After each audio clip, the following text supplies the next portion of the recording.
नाजरीन तुसीं वेख रहे हो पंजाबी दुनिया तो मैं तुहाडा मेज़बान नज़ीर अहमद नाजी एक नए प्रोग्राम दे नाल तुहाडी खिदमत दे विच हाज़र हां। अज मैं गुजर रहा सी एक भट्ठे कोलों ते मैं की वेख्या एक बड़ी छोटी जिन्नी बच्ची, बहुत प्यारी बहुत अच्छी बच्ची, ए सड़क दे उत्ते सड़क दे नाल जिहड़ा भट्ठा सी उहदे उत्ते मैं इहनूं वेख्या।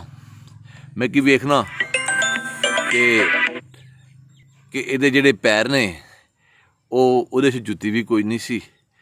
ए वेखो नाजरीन, इहदे सारे हत्थ मिट्टी नाल भरे ने। शायद ये अपने वालदैन की हैल्प करती रही है या उन्हां दे नाल ही रही है ज़ाहिर है सारा दिन। शाम का टाइम है। इस वेले तकरीबन जिहड़ा ना दिन सूरज गरूब होने च तकरीबन कोई अद्धा पौना घंटा रह गया होना। कल ईद का दिन है तो मैं की वेखना कि बच्ची जिहड़ी है शायद अपने अब्बू नूं तलाश कर रही सी। शायद उन्होंने मिलना चाहती सी, उन्होंने कुछ शिकायत करना चाहती सी या उन्होंने ये पूछना चाहती सी कि मेरे कपड़े किस वेले आउणगे। ए अपने अब्बू नूं तलाश कर रही सी। ते मैं जदों इहदा पिछा किया तो मैं की वेखना कि एक जगह के उत्ते आके रुक गई है। मैं इहनूं बड़ियां वादा दित्तियां कि मेरी तुसीं ज़रा गल सुनो, लेकिन इस ने मेरी गल नहीं सुनी। ये अपना मूँह ध्यान अपने अब्बू के पिछे आ रही सी। अचानक एक जगह पर रुक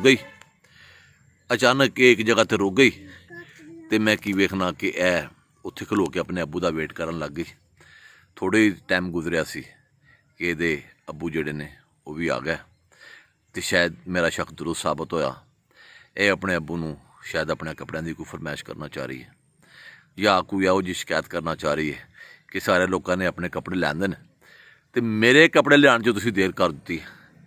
नाजरीन कई लोग तो जिहड़े ने वो कई दिन पहले अपनी खरीदारी कर चुके हैं, लेकिन मजदूर और मजदूरों विचों भी भट्ठा मजदूर जिहड़ा सारा दिन मजदूरी करता है, इहदे बावजूद भी अपने वो हदफ मुकम्मल नहीं कर सकता जिहड़े उन्होंने करने चाहिए ने।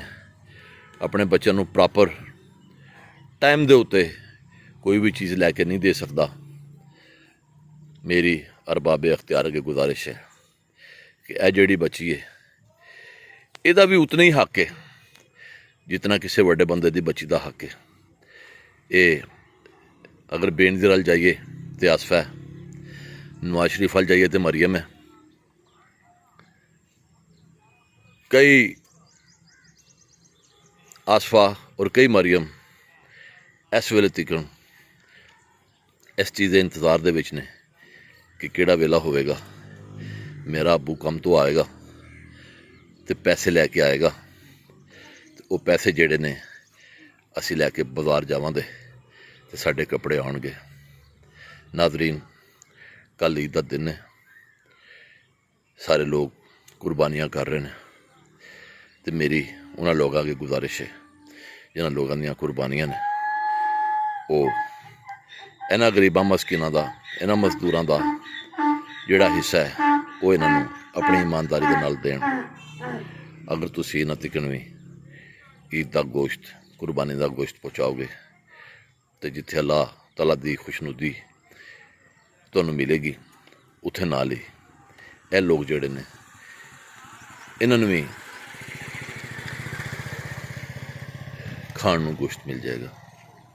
नाजरीन इहदे नाल ही अपने मेज़बान नज़ीर नाजी नूं इजाज़त दिओ। खुदा हाफिज़। अस्सलाम वालेकुम।